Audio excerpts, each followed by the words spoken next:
Welcome to the Professional Women's Wellness Podcast. I am your host, Dr. Peggy Gleason, creator of the Mindful Eating Approach, where I help professional women and business owners with a tailored path to weight loss and self-confidence without the stress of restrictive diets, time-consuming exercise regimes, or medications. I help you transform your eating habits to enhance all areas of your wellness. And we always offer inspiration, motivation, and education with amazing gifts. And today's guest is Cindy Olson. Now, let me tell you a little bit about Cindy. She was a founder of the Natural Health Collaborative, and Cindy empowers cooperation, communication, and collaboration among natural health experts. She promotes pain-free holistic wellness with 14-minute meals. Imagine that. This is awesome. 14 minutes. I got to get all our stuff. Uh, Now, with her extensive knowledge in gardening, Cindy propagates plants and edible flowers, making her own soil and saves seeds year round. Oh my gosh. Her love for the earth extends well beyond her garden. Her true calling lies in assisting individuals who feel exhausted and overwhelmed by the reliance on processed foods. Through her expertise, she creates quick and nutritious 14 meals daily, helping people transition to a healthier lifestyle. As dedicated as a dedicated home chef and an enthusiastic recipe creator, Cindy is on a mission to help families eat more nutritious meals without frustration. Wow. You are a very hard act to follow, that's for sure. But welcome, Cindy. I'm so happy to have you here on the Professional Women's Wellness Podcast. And I can't wait to dig in. And I'm just going to, you'll probably kind of go on your own. But what I'm curious about is a little bit about your background. Like, how did you get into this and what inspired you? Or did you learn this at birth? Well, that's a really interesting question because I didn't start asking that question until a few years ago when people said, "Oh, you have to have your, signature story and that sort of thing." And I realized that I was really in a bubble when I was young. And what I Hmm. mean by that is I lived almost a 19th century lifestyle. We made candles, we gardened, we, made all natural remedies. And I had an older relative. Her name was Aunt Boya, and she came from Sweden, and she brought all her knowledge with her. And, she had goats in the back, and she had a cow that I could, milk and take care of the chickens. But mostly she loved flowers. And she was the person who, when I was 2 years old, said, "We got to transplant." And it was raining, and it was April, and it was in Connecticut, and it was very chilly. But you know what she did? She had me eat one of the violets that I actually was transplanting. And she says, "If you eat flowers through your life, you're going to feel good." And what she meant is flowers are actually very good to enhance our emotional health. So they're not just good because they're beautiful, right? They come in lots of colors, and obviously that is very nutritious. If we only eat processed food, we're not getting the phytochemicals that come in flowers naturally. So I grow flowers year round. I know what I can eat, and I try to let people know that they can start slowly, but add that into their diet. Okay. If you just start with one petal, right, Oh, wow. you can Um, change the way that you feel. that's amazing. Oh my gosh. Anyone listening to this podcast is going to say, what? I can grow flowers and eat them? Because like how do people tell? And this is a curious question probably everyone will have. How do you tell what flowers you should not eat, what flowers you should eat, what flowers do what. What I would suggest is that if you have any herbs, right, this is a time and it's in flower now. And this time is something that you eat the leaves of, right? And it's very thin, so you can even just cut it up. I use scissors. I don't use a lot of knives. But what's great about eating herb flowers now, you're probably not going to need to save seeds. Okay, so flowers go to seeds, and that's why you want to have flowers. But if you're not saving seeds, you can basically eat most herb flowers. So something that you already know. Start with what you know.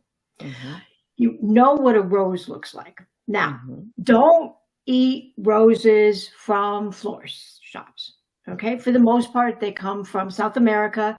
They're very highly, they use so much pesticide on them. I've been to some of these growers.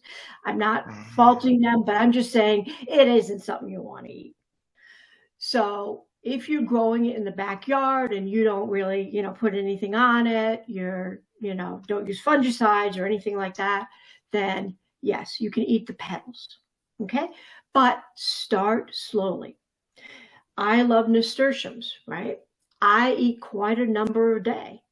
But are they also known I have been eating them. Wow, beautiful. Since I was a child, right? We grew them inside in Connecticut because it's a vine, and it has nice round leaves. So that's why I'm saying this is a very identifiable plant. You don't want to go out foraging by yourself if you've never seen plants before or you don't know what they are and just looking at a guide and saying, oh, I think I can eat that. Okay, not a good idea. It doesn't have to be complicated though. Most flowers look a little bit different. So sunflowers, a lot of people grow sunflowers. You can eat those petals, right? So there's so many plants that you can eat. And I, would be glad to talk about what you can't eat. For example, I ate skunk cabbage when I was young, but I always ate it when it just came out. And I used to love swamps and everything like that, chomping through. And one day I got the skunk cabbage. It was the same plant, but I put it in my mouth. I started eating it and it felt like pins and needles. And I was like, what? But I hadn't realized what my great aunt had told me. She said, you got to eat the plant when it's ready and not after. Oh. Okay. Is there another name for skunk cabbage, or is that the name? That's the name. Okay. I've never seen it, so I wasn't sure. So, but you probably don't eat marsh plants. Do you know what I'm saying? Yeah. So, and that it only comes up and stays for just a little while. So think about rhubarb. A lot of people have rhubarbs that are growing as they've been around in people's gardens for a very long time. They taste very differently in April than they do in June, than they do in August. Okay? So it's not just when the plant is flowering or something like that, but how long it's been there. So there are factors, but I don't want you to be afraid. That's the thing. And if you just want to use flowers another way, there's something called block flower essences. And they've been used for, since the 1820s. And they're fairly expensive, but they really help if you have any kind of anxiety, depression, or anything like that. They take the essence of the flower, and then you can just smell it, put it under your tongue, something like that. So there's lots of ways that you can get the natural world into you. But what I would say is if you're not going 15 minutes a day outside, okay, and that I lived in New York City, right, for 25 years. Oh my goodness, what a switch. And I grew on a balcony to feed enough for basically 6 people, all their greens and produce and everything like that. So you can grow intensively. Don't say I don't have enough space. You can set it up, and it doesn't have to be expensive. Okay. I made all my own soil because I didn't want to buy any soil. I was like, I refuse. How do you make soil? Well, in New York City, I used the Boccacci system and I used worms. I had a 12-story worm bin, okay, that I had to get up on a ladder in order to get the stuff in and stuff like that. But I had great fertilizer, right? Room castings, people pay a lot of money for. Wow. I got them for free because I kept them happy. And I collected all the compost from people in the building and other places, great. you know. So they were happy that they were doing something good, and my worms were happy, and you know, it was a win-win. And then the Boccacci system basically ferments everything. What does that mean, the Boccacci system? Yeah, it started in Japan, and it's basically you can make it your own. You just use a pail or something like that that's covered, and you do have to use their starters so that it will go into instead of oxygen, right? It's aerobic. So it doesn't have any oxygen, so it pickles. And you can get great fertilizer, just like the worms give good fertilizer. This gives good fertilizer. In fact, you usually have to dilute it at least 10 parts to 1. Okay. So it's that strong. And then you can put it into a pot, put a little soil over it, and then it turns into soil in about 10 days. So you can do that all in your house. I did it in a New York City apartment under the sink. Oh my goodness. Okay. Wow. So fascinating. You have to find systems that work for you. That's kind of why I started to do the 14-minute meals. I found out during the pandemic, I thought everybody cooked. I've been baking and cooking my entire life, and I made food for people and did church dinners and all that sort of stuff. And they're busy eating your stuff. They don't have to make it. And this is why I was working on Wall Street. I would make dinners for lots of people, and I didn't think anything about it because I had been cooking and learning about it from these older women that just imparted this information because they said, you got to help me. I'm tired, whatever. So, but over the years, I had very little time to cook. Now, I believe in cooking quickly from prep to plate, but I believe in eating slowly.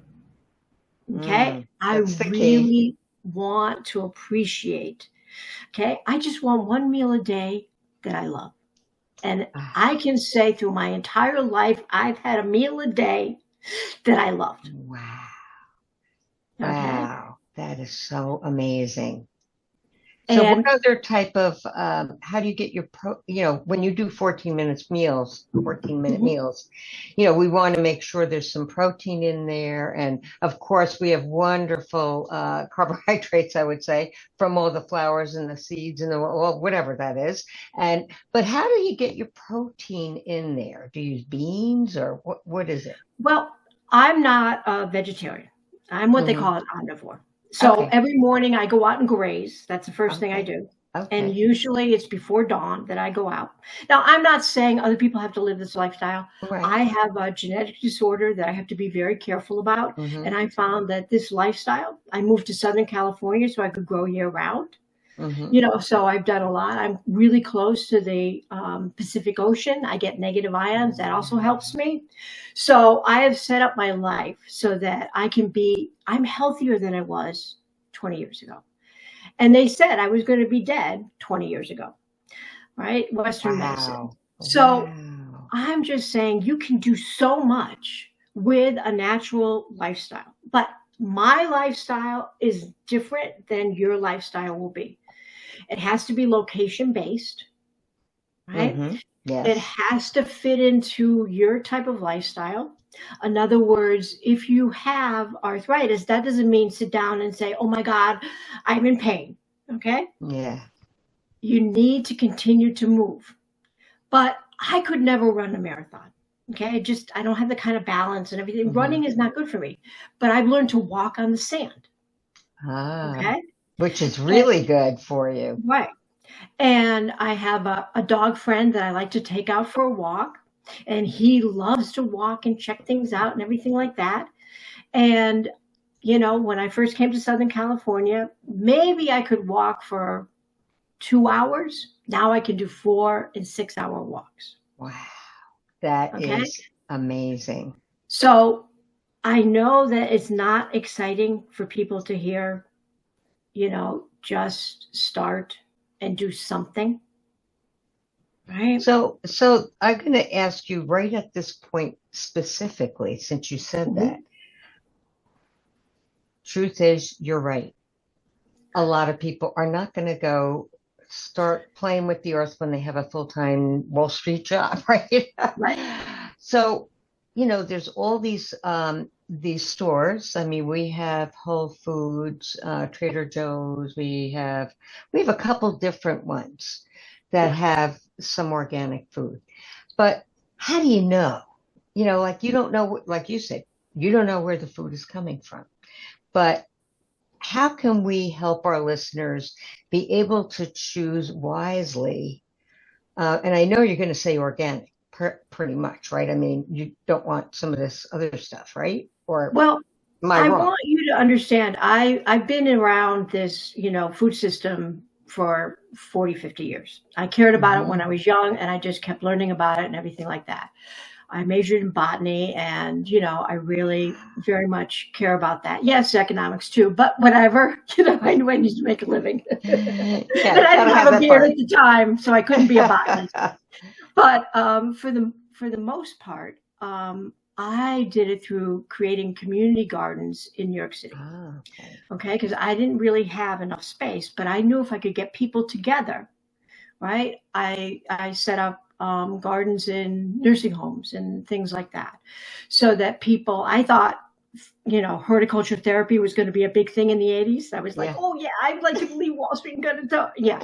Okay. And I was a wolfer and things like that. But what I found is they're all over the country, especially now, because it's the infrastructure was set up over 40 years ago. Farmers markets, okay, and something called community supported agriculture. Okay. You can just Google it, and in your area, you're going to find something.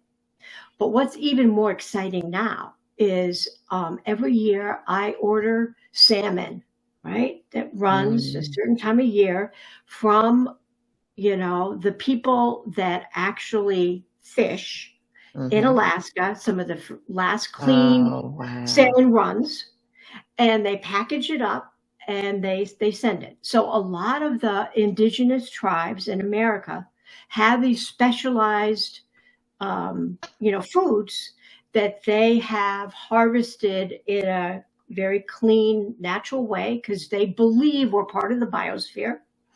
Okay, they're not of this extractive society, and they actually are now selling them online. This is amazing. So you can get things right to your door instead of getting DoorDash, you know, for your local restaurant that you don't know what they've actually put in the food. Okay, think about that. Chinese food got a really bad name because it used to put MSGs in everything, and a lot of people were sensitive to that. Okay, but that was a flavor that they said, wow, that makes everything more exciting. Yes. But there's so many people sensitive to that, they've really taken that out. But the types of foods that Chinese people over the years, now every province is different and everything like that. They have different levels of peppers in it and everything. But they have perfected the idea of cooking quickly. Totally opposite than people in the subcontinent, in India and Pakistan and, you know, Bangladesh. They'll cook all day long. Okay. But I lived in New York City, and every year I would specialize in a different cuisine. Go to the restaurants, learn what the chefs were doing, get to know them. And then I would say, oh, I'll help you out, you know, and I would go and see them cooking. Right. And then eventually, you know, I can be very persuasive, and they let me do that. So I'm not, you know, trained as a chef. But what I know is I found the places that the food made me feel good. Oh, that's wonderful. And I would learn from the people that were preparing it. So It's great. it can You be know, done. oh, and I love what you suggested about farmers markets. Yes. And because I'm in North Carolina, so there are plenty of farms. And a lot of us just go to the farms if they are offering a market. Or, in fact, one of the people in town decided throughout the summer in front of her, she has a massage, a lovely little business. And outside on the sidewalk, she got permission from the city of Creedmoor to do it. She sets up their stuff. They come in with the truck and she sells it from there. And so we have to stop there every week to support her. We said, oh, good. We don't have to go Right. to the farm. But there are things, but as you said, it takes a little bit of investigation to Right. find the right things. And another thing, and I know we're going to wrap it up soon, but back to shopping organic. I mean, because there are people that really, they don't mind eating organic, but the do's and don'ts on, if there are any don'ts on organic food, does it matter? I mean, how do you know? Well, what I would say is organic food was set up so that the last 14 days, the food was not sprayed. Okay. Oh, okay. That is so to harvest, you don't want to have something on the outside. Now, the Environmental Working Group out of DC, and also they have an office in San Francisco, has been looking at the top foods that have the most, pesticides and things like that found in them. So I would suggest if you're going to spend for those top foods like strawberries, any kind of berries, spend that extra dollar, get something that's organic, okay? Because that makes a difference. Now, there's also biodynamic farms, there's regen kind of agriculture, everything like that. Try to get as close to the farmer as you can, right? If you're anywhere near an Amish area, that a lot of them are selling things and things like that, even the jellies and, the jams and all that sort of stuff. I'm not saying that you're going to want to eat that every day. Okay. But, as a treat, and it lasts. Yeah. All right. Maybe you want to start to make your own fermented things. Start to experiment with different kinds of foods. See what your body is actually really loving. Love this. Now, I want to ask you one more thing, and I'm so excited about all this knowledge you're blessing us with. Wow, it's fascinating to me, of course, but there's so many people out there listening that really have never heard the side of nutrition from the earth. They just don't know. Kids are being brought up today in a fast-paced world, and they're not taught it anywhere. So this is so golden. I understand you might have something to offer our listeners. And would you like to just tell me briefly what that is so I can make sure they take advantage? Okay, so I actually realized that people under 30 have a real deficit. All right. I worked when I was very young with someone who was in her 90s and she looked great. Yeah. Okay. Yeah. And so I was out and I was helping her and, she tolerated me. And then at some point I was actually helping her. But the thing that I realized is apps are accessible to people because everybody around the world has phones. Okay. Even if you're really, really, so I set up the Natural Health Collaborative so that people could get practical information. Oh, this is awesome. It's called the Natural Health Collaborative. Okay, that's the front page. Okay. And what's exciting about this is I think that this part of the app is called, all right, I see it. Very good. Expert. So the thing is, I brought together, and Peggy, thank you for being a founding member of the directory. All right. Thank you. So I'm bringing people together that have different expertise. All right. We have the gardening grandma.